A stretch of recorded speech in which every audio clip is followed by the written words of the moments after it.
Ya, assalamualaikum warahmatullahi wabarakatuh. Pada siang hari ini materi kita adalah manual material handling.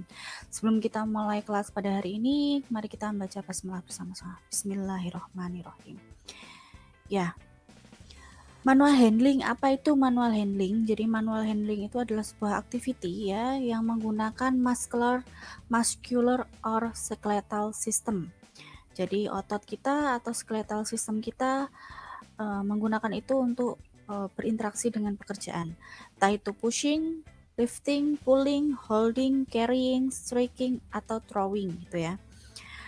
Dan manual handling ini juga berkaitan dengan 3 pekerjaan di bawah, yaitu repetitif, jadi pekerjaan yang berulang, sustain postur, jadi postur yang kaku atau terus-terusan pada posisi tertentu, kemudian exposure to vibration, jadi pekerjaan yang terpapar oleh getaran, dan getaran itu cukup lama. Nah, biasanya otot kita itu akan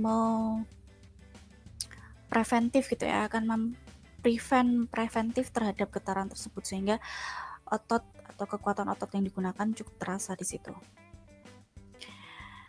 Nah, apa yang kita ketahui atau bagaimana cara kita mengetahui manual handling agar itu tidak mengakibatkan tubuh kita itu sakit atau cedera, entah itu MSD, musculoskeletal system disorder, atau yang lain gitu ya. Sehingga kita perlu mengetahui bagaimana prevent atau mengurangi beberapa kecelakaan atau injuries atau kesakitan ya dalam melakukan manual handling di workplace atau tempat kerja. Nah, sebenarnya ciri-ciri yang harus diperhatikan saat MMH itu kita harus melihat simptomsnya ya, atau ciri-ciri kita sakit karena MMH dan memang pekerjaan kita melakukan hal seperti itu gitu ya dalam kaitannya pada aktivitas sehari-hari. Itu bisa, yang pertama adalah punggung yang sakit atau leher yang sakit gitu ya. Kemudian sakit in wrist, shoulder, or arm, jadi di pergelangan tangan atau di pergelangan ini ya, bahu. Kemudian ada rasa sakit di lengan atau kaki gitu ya. Kemudian di bagian joints atau apa namanya, ini ya, ini merasa sakit dan mungkin terasa kebas atau mati rasa, itu juga bisa dikarenakan oleh MMH. Kemudian ada apa ya istilahnya, lemes gitu ya, ototnya tuh lemes, kemudian terasa berat atau panas atau kaku dan bengkak gitu ya. Nah, sehingga kalau teman-teman mengalami hal-hal tersebut setelah melakukan manual handling tadi atau di tempat kerja itu kita berkaitan dengan itu, kemudian ternyata setelah beberapa periode kita mengalami kesakitan seperti itu, sebaiknya jangan diabaikan karena memang akan bisa menumpuk penyakit tersebut sehingga akan jauh lebih parah akibatnya di kemudian hari begitu ya. Nah, sebenarnya bagaimana sih cara kita mengurangi atau apa ya istilahnya, memprevent gitu ya agar tidak terjadi kesakitan atau kecelakaan terhadap manual handling gitu ya. Kecelakaan di sini dalam artian itu adalah salah posisi dan sebagainya. Yang pertama, kita harus mengetahui atau mengidentifikasi bahaya-bahaya yang mungkin ditimbulkan dari manual handling tersebut. Yang kedua, kita harus assessing. Assessing itu adalah assessment atau menilai. Jadi setelah diidentifikasi, kita menilai kira-kira resiko mana saja yang akan terjadi jika kita mengerjakan hal tersebut. Kemudian yang ketiga adalah eliminasi. Setelah kita tahu resiko yang terjadi, yang kemungkinan terjadi, kita mengeliminasi resiko-resiko tersebut gitu ya.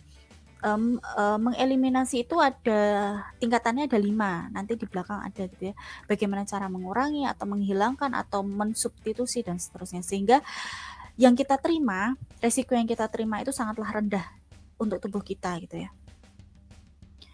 Nah, resiko identifikasi gitu ya dari tempat kerja. Kalau kita mau mengangkat atau mau menurunkan atau mau memindahkan, nah itu resikonya apa saja di tempat kerja kita gitu ya. Kita lihat barangnya seperti apa, posisinya di mana, akan dipindahkan kemana, dengan posisi yang seperti apa, tinggi rendahnya posisi itu, nah itu harus kita perhatikan gitu ya.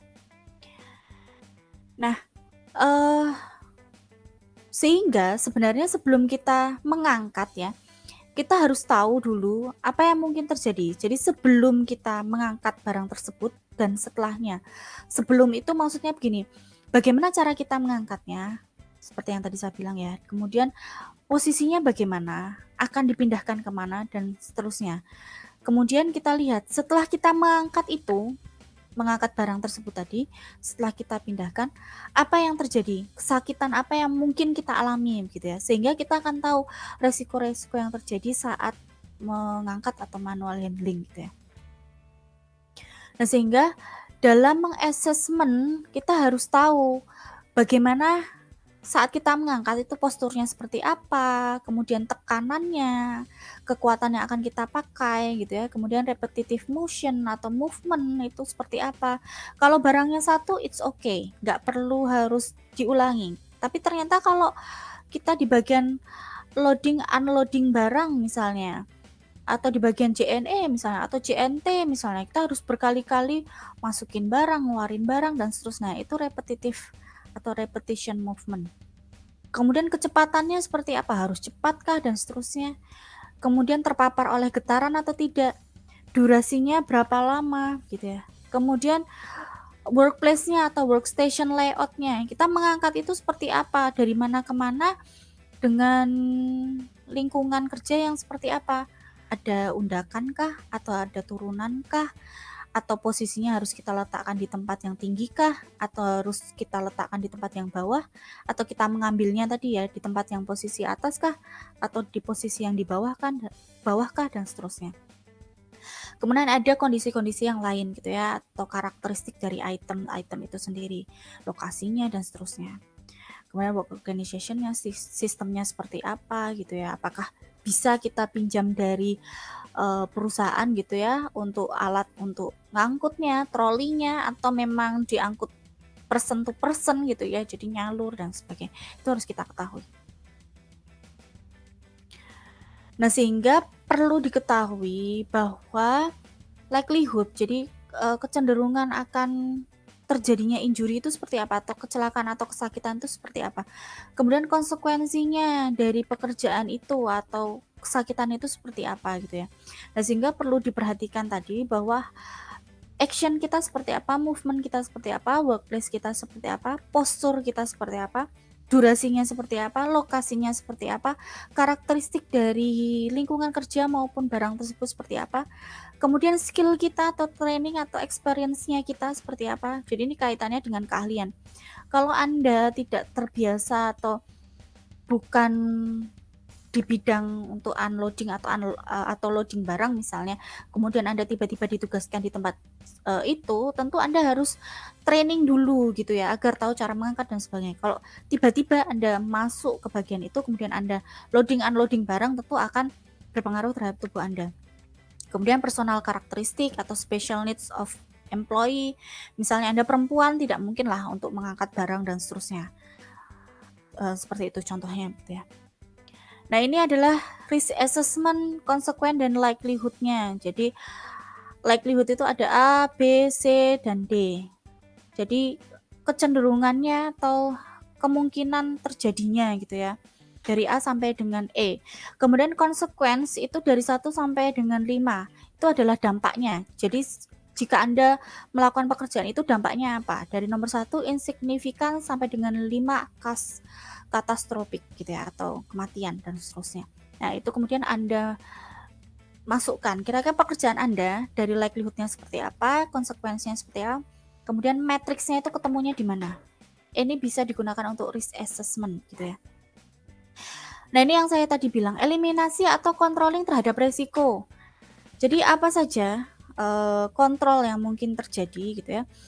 Kontrol yang mungkin terjadi jika eliminasi, teman-teman, yang harus dilakukan saat eliminasi begitu ya, adalah mengeliminasi. Jadi adalah untuk mengeliminasi, mohon maaf sebentar, ada terjadi kesalahan sebentar. Laptop saya agak rusak, ke error maksud saya.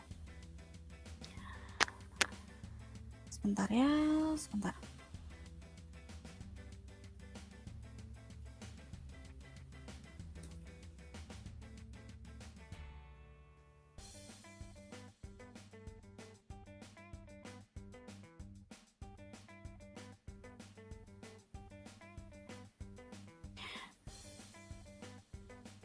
Oke, kita lanjut dulu gitu ya.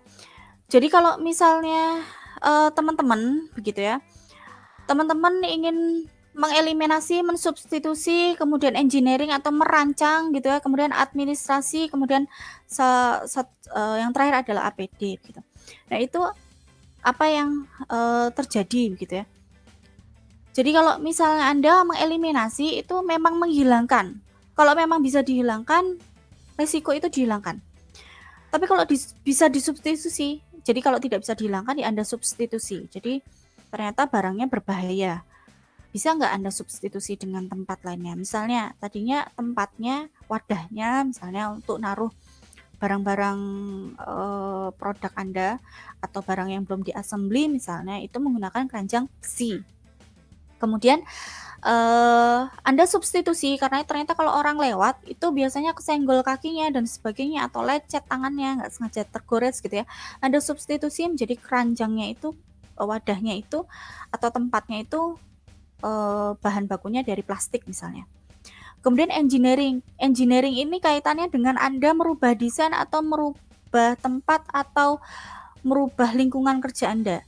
Jadi misalnya memang benar sudah tidak bisa dirubah tadi wadahnya atau keranjangnya, karena misalnya kalau produk Anda terkena plastik misalnya itu plastiknya meleleh atau dan sebagainya mungkin. Kemudian ternyata nggak bisa kalau diganti pakai plastik yang tadi wadahnya dan tetap harus besi. Ya Anda rubah bagaimana caranya tempat tersebut atau keranjang tersebut untuk menaruh produk Anda yang belum jadi tadi ya atau setengah jadi itu tidak melukai orang lain. Jadi entah itu stasiun kerja Anda itu Anda rancang ditinggikan tempatnya atau diberikan aware jadi hati-hati tergores atau diberikan plastik atau karet di setiap pinggiran sudutnya itu bisa. Atau admin itu artinya adalah administrasi atau administratif. Ini kaitannya dengan training, skill, peningkatan skill atau competition dari si orangnya. Jadi misalnya orangnya belum memiliki kemampuan atau kapasitas yang memadai untuk melakukan pekerjaan tersebut gitu ya. Sehingga dia harus diberi pengetahuan bahwa adanya resiko, adanya kemungkinan-kemungkinan yang terjadi saat dia mengerjakan pekerjaan tersebut. Kemudian PPE ini sebenarnya adalah APD, jadi alat pelindung diri. Kalau memang sudah tidak bisa dieliminasi, tidak bisa disubstitusi, tidak bisa diubah rancangannya, kemudian tidak bisa kita lakukan training, ya satu-satunya cara Anda memberikan APD atau alat pelindung diri. Jadi diberi sarung tangan, diberi Google Glass gitu ya, misalnya diberi helm karena memang sudah tidak bisa kita hilangkan atau tidak bisa kita kontrol resikonya, sehingga yang bisa dikontrol adalah apa? Si manusianya sendiri dengan apa? Dengan APD. Oke. Nah, ini adalah beberapa lembar kerja atau form kerja kalau di tempat Anda bekerja gitu ya. Jadi diagram alirnya seperti apa? Must you handle the object, child, or undertake the task? No, sehingga eliminate. Kalau yes, stop gitu ya. Apakah Anda harus benar-benar melakukan itu gitu ya, dengan terpapar atau terkena kecelakaan atau injury dan seterusnya. Nah, ini nanti Anda bisa cari sendiri gitu ya. Sehingga kemudian bisa disubstitusi di engineering atau tadi ya perubahan stasiun kerja dan training dan seterusnya. Nah, ini alat-alat untuk carrying atau membawa. Jadi kalau Anda tadi memang harus mengangkat, harus membawa tempat itu atau produk itu dari satu tempat ke tempat yang lain. Nah, Anda harus menggunakan alat atau tools gitu ya. Jadi Anda harus membawa alat tersebut gitu ya, sehingga menggunakan alat bantu gitu ya untuk membawanya. Kemudian ada palet ini juga. Jadi kalau misalnya Anda menggunakan controller gitu ya untuk mengangkat kemudian tadi ya, manual device-nya, carrying vehicle dan seterusnya, kemudian harus diangkat ya diberi palet gitu ya. Nah, seperti ini. Jadi biarkan alat tersebut pengungkit tadi yang akan menaikkan barang Anda menggunakan palet tadi gitu ya. Di lift and positioner gitu ya. Seperti ini contohnya. Atau menggunakan mesin gitu ya. Kemudian lightweight lift atau carrying gitu ya.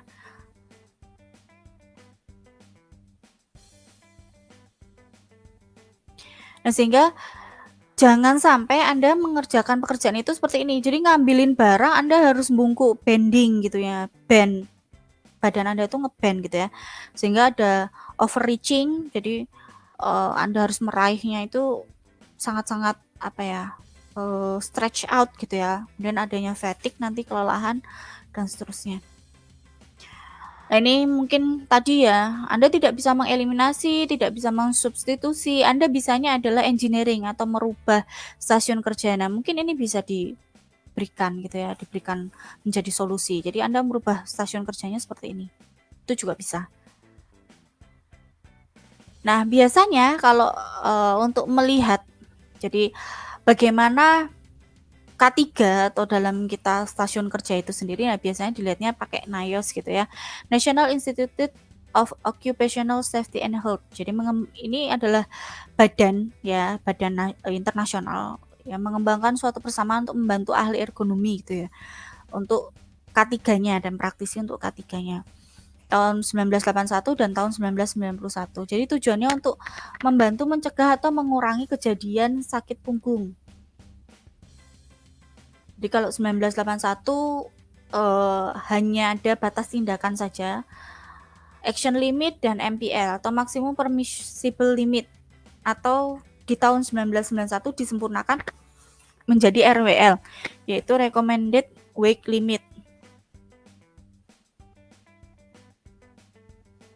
Nah, RWL ini perhitungannya dapat Anda lihat di slide saya gitu ya. Perhitungannya seperti apa, H itu apa, V itu apa, D itu apa, dan seterusnya. Sampai dengan cara perhitungannya dan contohnya, penyelesaiannya, sehingga rumusnya tadi yang di depan, RWL sama dengan LC dikali HM dikali VM kali DM kali AM kali FM kali CM. Seperti apa mencarinya? Kemudian menurut NIOSH gitu ya, faktor-faktor yang terjadi itu apa saja dari RWL itu, kemudian LC sampai dengan CM.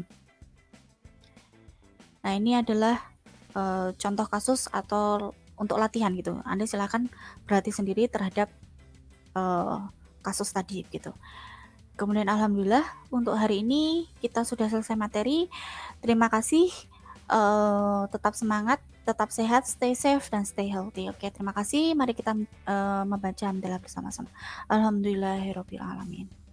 Terima kasih. Assalamualaikum warahmatullahi wabarakatuh.